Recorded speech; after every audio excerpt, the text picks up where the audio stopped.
Alright YouTube, today, I know I've been waiting to do this, and I'm sure some of you have been waiting for this.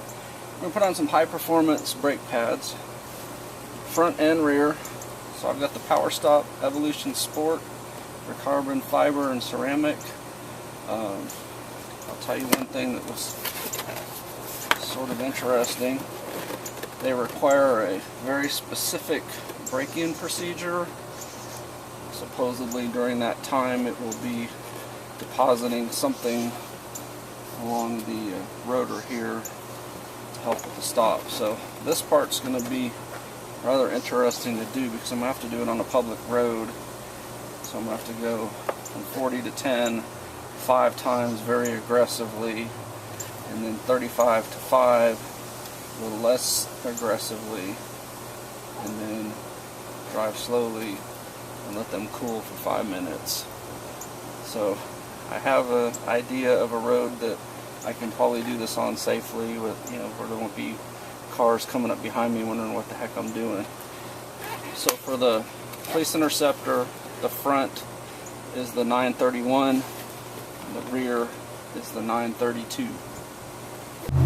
So to remove the caliper, or at least get it off enough to access the pads, you got these 9/16, they may be 14 or 15 millimeter, but the 9/16 goes on, the 1/2 inch doesn't.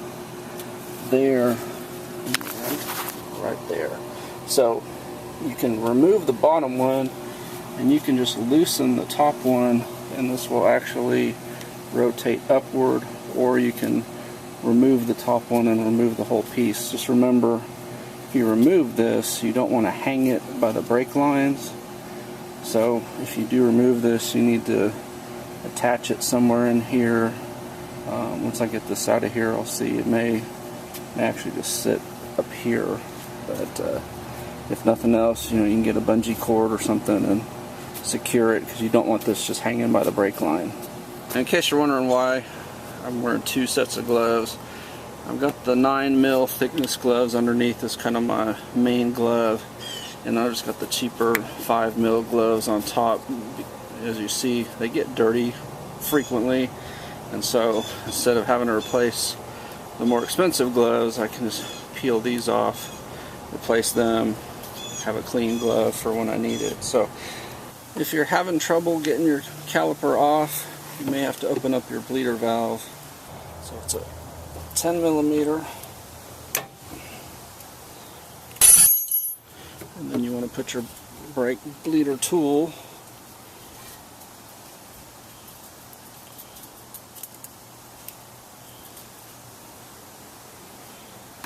and then you want that line to go up so that any fluid that comes out and any air that comes out, the air will go up and the fluid will stay down, and that way you won't get air in your system. Because what we're doing here, we're not trying to actually bleed the brakes, we're just trying to get the caliper spread enough to get it off of here. Alright, so there you see the fluid coming out, staying in the hose. You see some of the air bubbles popping out. And so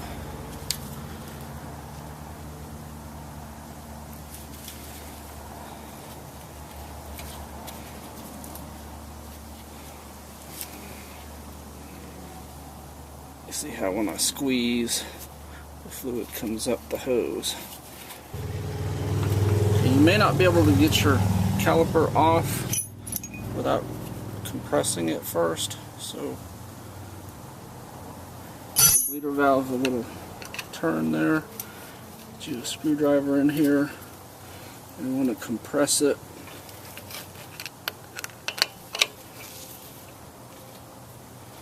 And if you're compressing it right, you'll see the fluid come out of here.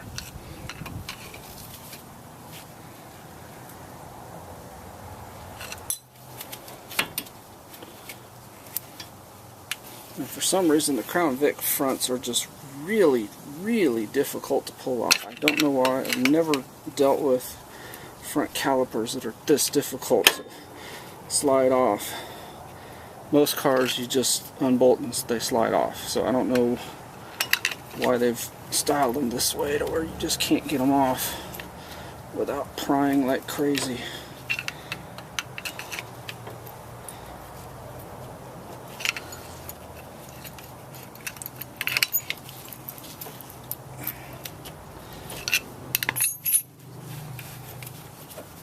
There we go.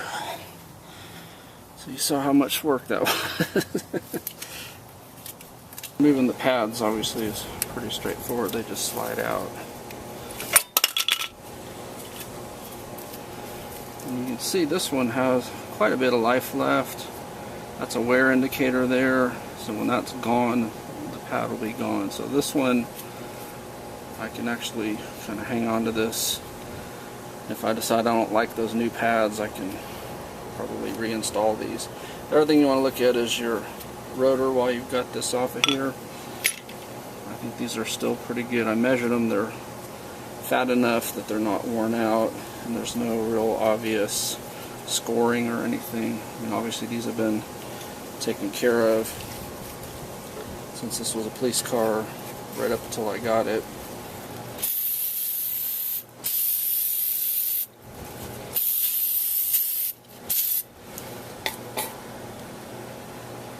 Okay, so we're going to replace this metal hardware in there, and while I've got this all apart, I wanted to show you how easy it is to pull this piece off so that you can paint it, or if you needed to replace your rotor or whatever. So there's two 18mm bolts there, and if you remove those, this piece just slides right off, and then your rotor just comes right off. Just unbolt them there. I already broke them loose. You may need a breaker bar if you're not real strong to kind of break it loose.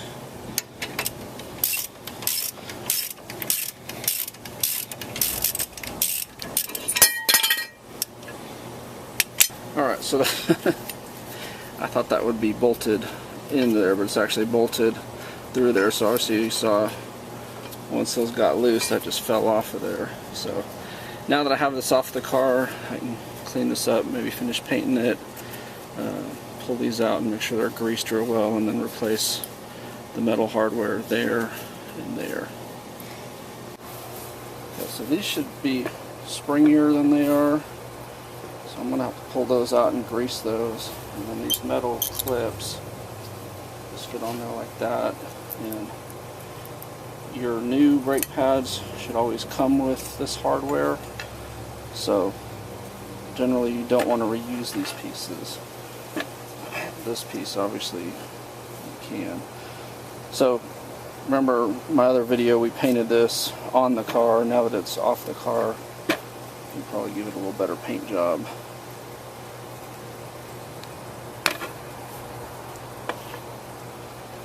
Let's see how dry that is. That should be greased up.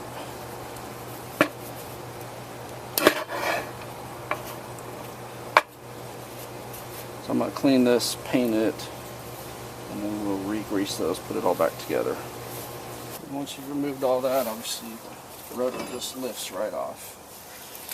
And if it's rust welded itself onto the back of there, obviously you may have to hammer it off or whatever. Take it and have it turned, which is fancy language for having this sanded down smooth. You can replace it. Like I said, this one looks like it's in pretty good shape, so I'm going to reuse it. I'm going to get that red paint off of there, and then you can put anti-seize on the back of here when you replace it to keep it from sticking. So I'll probably put a little bit of anti-seize on there. So I have to say I'm pretty impressed. This kit actually came with new boots for there, as well as the metal hardware, which most brake kits are going to come with this, but that's kind of a nice touch to have that brand new as well. Let me see the pad difference. So these look like these were about halfway used, just judging eyeballing it compared to the new one. So to show you how that boot works, you just pull it down, and you can see it's going to be oriented that way on there. So I'm going to go ahead and clean this side of it up with the brake clean, and then slide the new one on there and grease it up real well. You see I got it cleaned up. You could take a metal wire brush and clean that up further if you needed to. I think I called this a bolt earlier. It's really a caliper guide pin. This is the type of grease that you use on here. I'm not brand loyal or anything. It just is one I got at a local auto parts store, and that's one I got off of Amazon. The side that has the larger lip to it goes in, and then take your metal clips and insert them like this.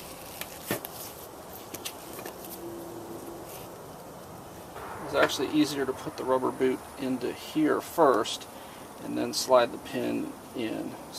Put the boot on here first, put the grease in, grease up the pin, slide it in, then it'll lock into place. And then these clips just go back on where they were. You want to use some copper anti-seize brake lube. You can use this basically in here. So you've got, there's a slide point and there's a slide point. It needs to be lubricated.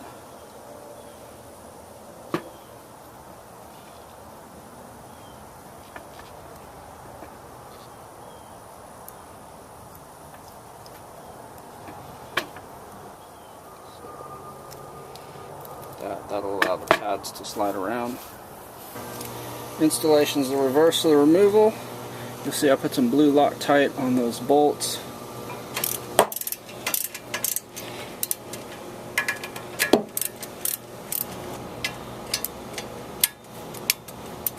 So that's 27 foot-pounds with Loctite on it. This is what I'm using on the back of all the pads. I did front and going to do the rear. I didn't film spraying the fronts, but it works exactly the same. Basically you just spray it on the back,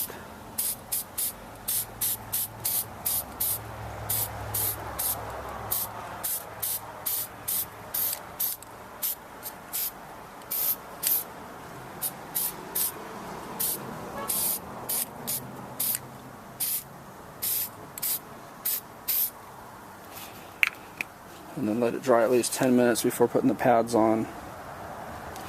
So we'll see how that works. I've usually just greased them in the past, but I wanted to try this product, see if it made any difference, better or worse.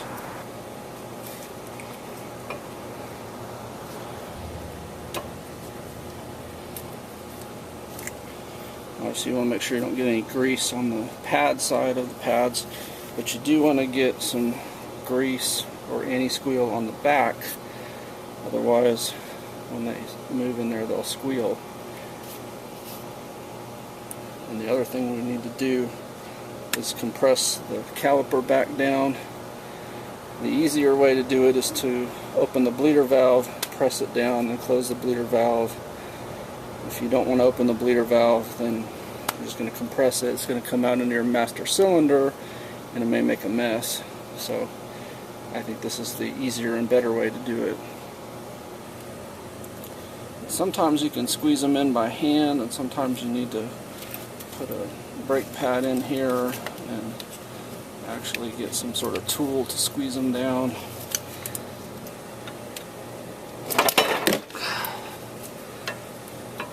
I'll warn you, it's a wrestling match to get this lined up and get the bolts started. And these go to 27 foot-pounds.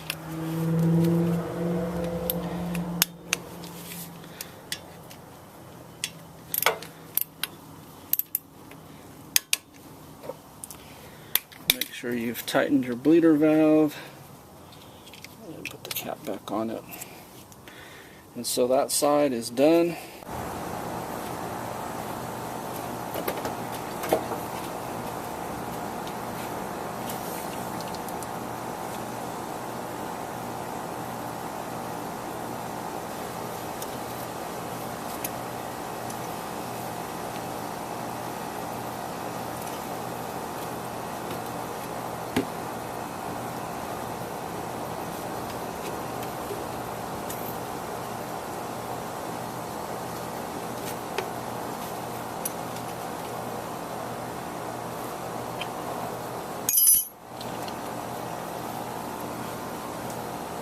I wanted to point out one correction.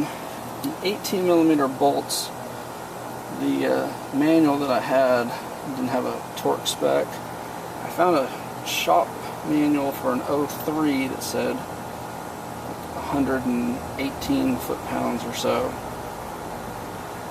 But the newer models, I think the break-off point is 05, so 06 and up.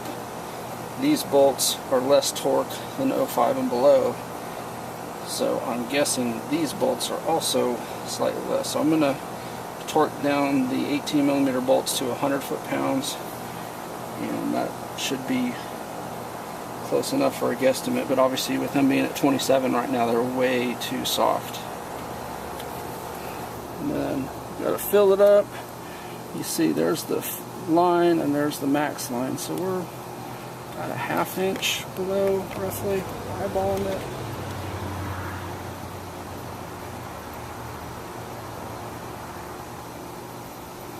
And because I have brand new pads, I'm going to go ahead and fill it to the max line.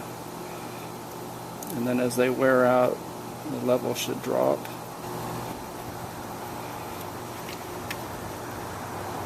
Brake fluid is something that you can't really store very long. So now that this one's been opened, it's going to start going bad. So I'll keep it tightly capped, but I'm going to have to use it up or throw it away fairly soon.